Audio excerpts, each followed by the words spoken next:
जो गोवर्धन पर्वत देवदमन श्रीनाथ जी का दर्शन कर लेता है, पृथ्वी के समस्त तीर्थों और भगवत स्वरूपों के दर्शन का फल प्राप्त हो जाता है। गंधमादन पर्वत पर तपस्या करके जो फल प्राप्त नहीं किया जा सकता, उससे करोड़ गुना फल गिरिराज जी की परिक्रमा, गिरिराज जी के दर्शन से। पर परिक्रमा करने वालों से प्रार्थना है, ये जो आधुनिकता लेकर के ब्रज में आते हो, कृपा करके ऐसी परिक्रमा दूषित मत करो। परिक्रमा लगानी है तो नंगे पैर लगाओ, जूता मोजा पहन के परिक्रमा नहीं लगाई जाती। जो 3-3, 4-4 परिक्रमा लगाते हैं वो महानुभाव कपड़ा बांधे रहते हैं, उनकी बात अलग है।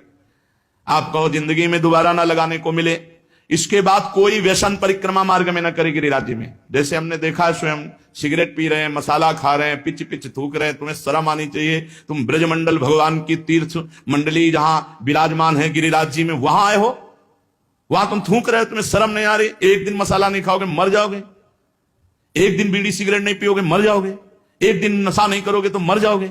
अरे यहां मंगल में धाम में आकर ये सब गंदगी करते हो।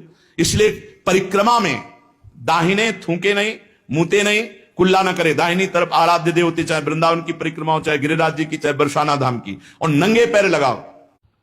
गोवर्धन पर्वत की यात्रा करने से 1 करोड़ सोने से सींग बढ़ाकर गौ में दान करने का जो फल ऋषभ पर्वत, कूटक पर्वत, कोलक पर्वत पर है, वो गिरिराज जी की यात्रा मात्र से पूर्ण हो जाता है।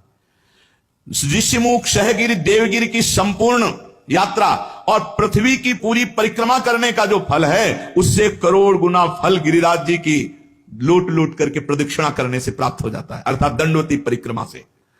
भविष्य काल में उसका मंगल नहीं हो सकता जो एक बार गिरिराज जी से प्रीति कर ले। जय गिरिराज महाराज। श्री शैल पर 10,000 वर्ष तक जो तप और यज्ञानुष्ठानों का फल मिलता है, गोवर्धन के पुच्छ कुंड में, जहां अप्सरा कुंड है, पुछरी की लोठा के पास, स्नान करने से वो फल प्राप्त हो जाता है। जो गोवर्धन पर्वत पर उत्तम ब्रजवासी ब्राह्मणों को पवाकर दान देता है, वह स्वर्ग चाहे तो स्वर्ग, भगवान के वैकुंठ धाम को चाहे तो वैकुंठ धाम की प्राप्ति होती।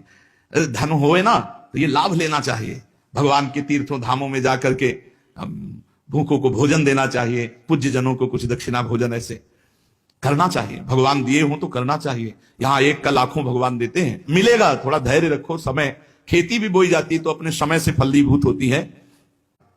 हमारे गोवर्धन पर्वत पर जो मानसी गंगा है, बहुत पवित्र है मानसी गंगा, बहुत पवित्र। अनुभव की बात कह रहा हूं, तभी बार बार हम जब गिरिराज जी की बात करेंगे तो मानसी गंगा की बात करेंगे। सैकड़ों राजसूय यज्ञ करने वाला उतना पवित्र नहीं हो सकता जितना मानसी गंगा में स्नान करने से गिरिराज जी का दर्शन स्पर्श महान पुण्यात्मा को प्राप्त होता है। यदि आपको विश्वास ना हो तो देखो, मैं महापापी हूं, गोवर्धन की शिला स्पर्श मात्र से मैंने भगवान श्री कृष्ण के स्वरूप को प्राप्त कर लिया। अब देखो परिक्रमा लगा रहे हैं, चबा रहे हैं, खा रहे हैं, भुट्टा खा रहे हैं। अरे 21 किलोमीटर है गिरिराज जी महाराज। प्रारंभ करने के पहले कुछ पा लो, बीच में प्यास लगे तो जल ले लो, और जिससे जल पियो उसको ₹1-2 भेंट दे दो। जो यहाँ की पद्धति, ऐसे नहीं कि प्याऊ में ऐसे पिया नहीं, एक किसी का प्रतिग्रह यहां मत ब्रजमंडल में स्वीकार करो। अगर पानी पियो तो ₹2-4 दे दिया उनको, और फिर परिक्रमा लगाओ मौन होकर। ये प्रपंच की बातें करते हुए परिक्रमा में सब तुम्हें हृदय की ग्रंथि खोल ली है। प्रपंच की देखो ना, दुनिया की बातें। अरे भगवान के धाम में आकर आप सोचो, यहां सुगंध फैलानी चाहिए कि दुर्गंध? बीड़ी, सिगरेट, तंबाकू, पान मसाला, शराब, ये सब भैया बाहर छोड़ो ब्रज 84 कोस के। यहां आओ तो कमाओ, भगवान का पुण्य मंगलमय धाम का आनंद प्राप्त करो। गोवर्धन महाराज में जो कष्ट सहा जाता है वो बड़े बड़े पापों का नाश करता है, बड़े बड़े पापों। अरे ये कमाई की जगह है।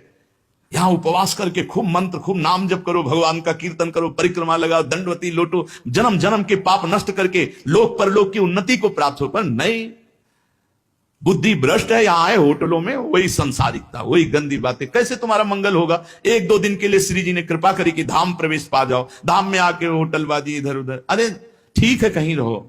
घर गृहस्थी के जितने खेल है संसार में, जीवन भर खेलोगे भाई। धाम आए हो, भगवान के तीर्थ जाओ, नियम संयम से रहो। कम से कम 2-4 दिन जो आए हो ब्रह्मचर्य से रहो, पवित्र आहार करो। 1 दिन उपवास जरूर करना चाहिए।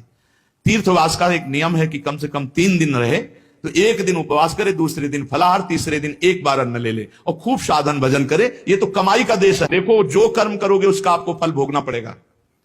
चरित्र सुन करके भयभीत होना चाहिए, और भगवान की शरण में जाना चाहिए और वो उपाय करना चाहिए जिससे हम निष्पाप हो जाएं, हमें दंड भोगने को ना मिले, हमें कम से कम अगला जन्म मिले तो सुअर कुत्ता का ना मिले, फिर मनुष्य जन्म मिले और हम साधना करके भगवान की प्राप्ति करें। मनुष्य जीवन बड़ा दुर्लभ है। दुख की निवृत्ति के लिए कोई भ्रमित मत होना, बार बार आपसे कह रहे हैं। जब तक आप स्वयं अनुष्ठान नहीं करेंगे, स्वयं भजन नहीं करेंगे, तब तक आपके दुख को कोई मिटा नहीं सकता, नहीं मिटा सकता।